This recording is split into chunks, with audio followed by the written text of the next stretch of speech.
Hi. In this video, we're going to go over the elastic and gravitational energy practice. So the first one, we have a spring is stretched 0.25 meters and has 1.4 joules of elastic energy. What is the spring constant? So let's remember that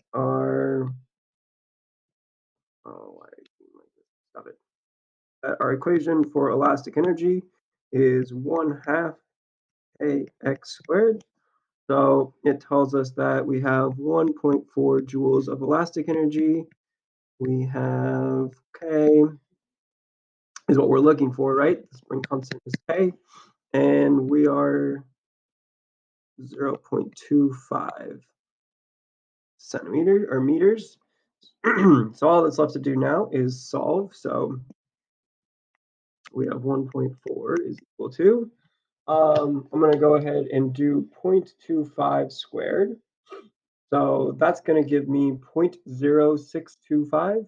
And then I'm going to multiply that by 1/2. So I'm basically going to do this step and that step at the same time. So 0.25 squared, again, gives you 0.0625. And then you multiply that by 1/2. And that's going to give you 0.03125K, like that's. And so obviously divide both sides by this 0.03125, and you're going to get that K. K is equal to 1.4 divided by 0.035, and therefore K is equal to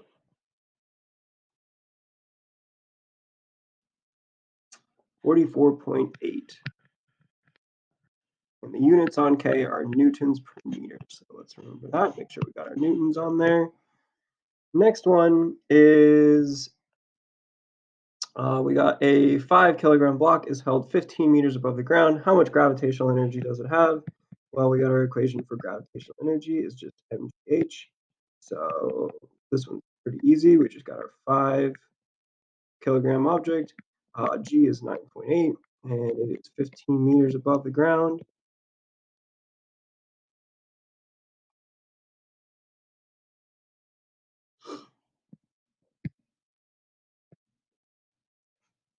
And that's joules, right? Because it's gravitational energy, so it's a measure of energy. So that's going to be the units on that are joules. So okay. Number 3 says what we got this graph here. It asks what is the spring constant K. So let's remember that K is the slope, right?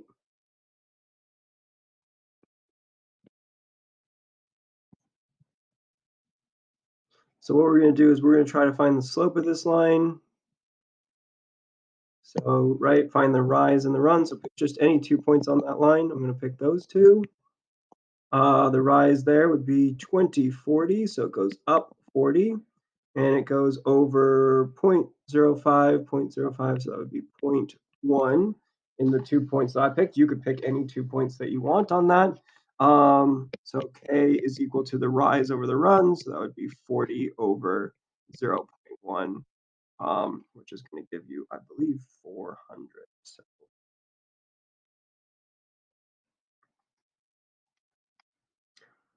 and again, K is measured in newtons per meter. So that's how you go ahead and do that one. B says how much energy is stored in the spring when it's stretched 0.15 meters from its resting length. The way to do that one is just to find the area underneath the graph. So, I mean, there's more than one way to do it, but like that's probably the easiest way to do that is, right? Just find the area of that. So area would be, so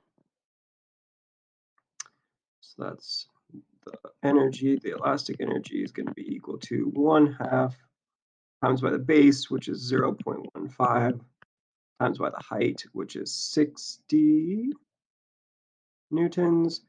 So that's going to give you 0.5 times by 0.15 by 60. That's going to give you 4.5 joules worth of energy. Though, of course, the other way that you could have done that is using Hooke's law, F is equal to kx. Oh no, sorry, using the equation, not that. Sorry, elastic energy is equal to 1/2 kx squared. So you could use the equation, and we could just say, right, we got our 1/2, we got our 400, and we got our 0.5 squared. And again, you should get 4.5. And you do. So that's good, 4.5 joules. So either way, right, you get the same answer. Two different ways of doing it. Just since you have the graph, it's kind of easier to do it that way. So next up, we have a 64 kilogram person stands on top of a high dive. They have 3,763 joules worth of gravitational energy. How high is the platform? So gravitational energy, let's get our equation for gravitational energy here. And we know that they have 3,763 joules worth of gravitational energy. We know that their mass is 64. We know that their G is 9.8, and we are looking for the height of the platform. So just do 64 times by 9.8. That gives us 627.2. Still got the H on there. Divide both sides by 627.2. So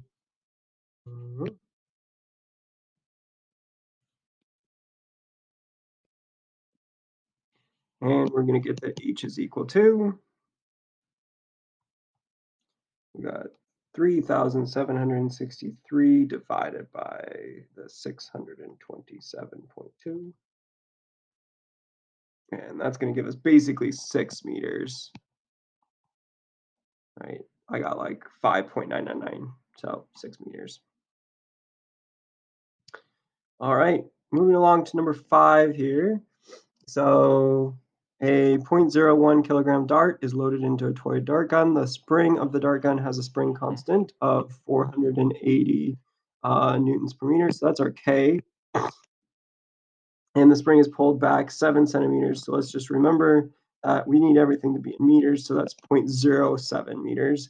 You just divide by 100 because there's 100 centimeters in a meter. So first question, pretty straightforward. How much elastic energy does it have? Just 1/2 kx squared. So plug in what we know, the 480 newtons per meter. We got our 0.07 and 0.5 times by 480 times by 0.07 squared. Depending on the calculator, you're going to need to probably square the 0.07 first. But, so that's just going to give you 1.176 joules of energy. So there we go with that. The next question says, if the dart gun is fired straight up, how much gravitational energy does the dart have at the top? There's actually not, you don't need to do a calculation on that, right? It's going to have the gravitational energy at the top is going to be also equal to 1.76 joules of energy because the elastic energy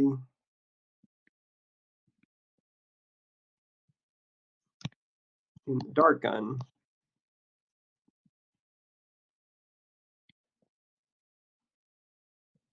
became gravitational energy as the dart. Oh, I can spell went upwards.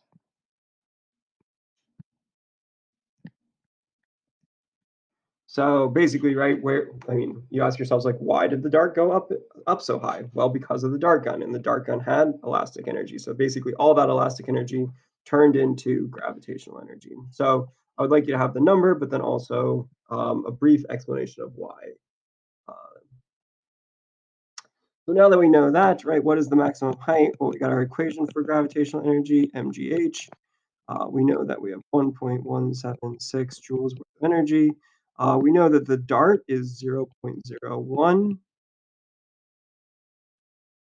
We got our gravity, 9.8, and we're looking for the h. So this is actually really similar to question number 4.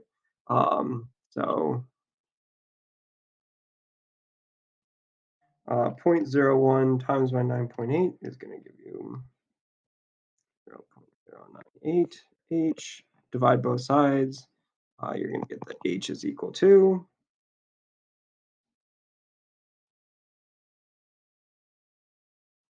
12 meters. There you go.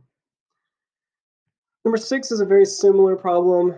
Basically, we have an 80-kilogram person jumps out of a window of a burning building and safely lands on a trampoline. The window is 8 meters above the trampoline. The spring constant is 8,700 newtons per meter. How far does the trampoline stretch? So let's think about this. So basically, right, we got our burning building, and the person is jumping out of the burning building. They're 8 meters up, and down below we got ourselves our trampoline here. Okay, so if we think about what type of energy they start with, right, they've got gravitational energy up here as they're beginning to fall, and down here at the bottom they've got some gravity or some plastic energy. So um, right, that's what they have down here because they got landed on the trampoline, right? So this is basically just like number 5, except kind of in reverse. So the first thing we're going to do is calculate how much gravitational energy they have. So um, let's see here. So that's kind of like step 1. We got 80-kilogram person, again, the 9.8. And again, our height is going to be 8 meters. So again, sorry, 8 meters. So we're going to get that person, when they're up high, has 80 times by 9.8 times by 8 meters. They have 6,272 joules worth of energy, of gravitational energy. Okay, that's how much gravitational energy they have. The gravitational energy of the person is going to be equal to the elastic energy in the trampoline, right, when they land on it, right? Because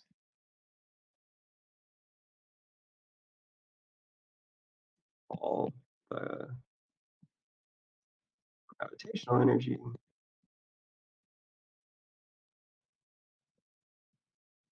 is now elastic energy in the trampoline.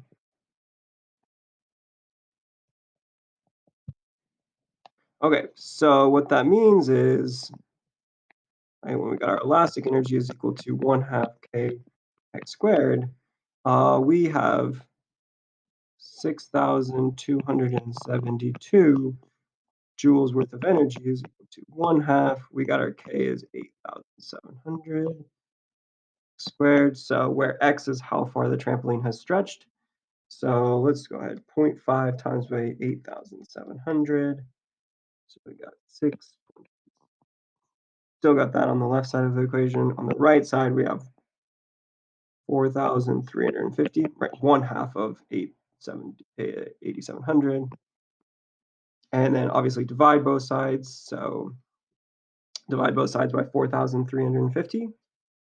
So 6,272 divided by 4,350 is going to give us a 1.44 is equal to x squared. Of course, we square root both sides to undo the squared. Square root that. I feel like it's going to be like 0.21 or something like that. No, that can't be right. 1.2. This is the 12, right? 144 makes me think of 12. Okay, so you're going to get that x is equal to 1.2 meters. And there you go. That's it. So that's how you do this assignment. As always, let me know if you have any questions. Thank you for watching.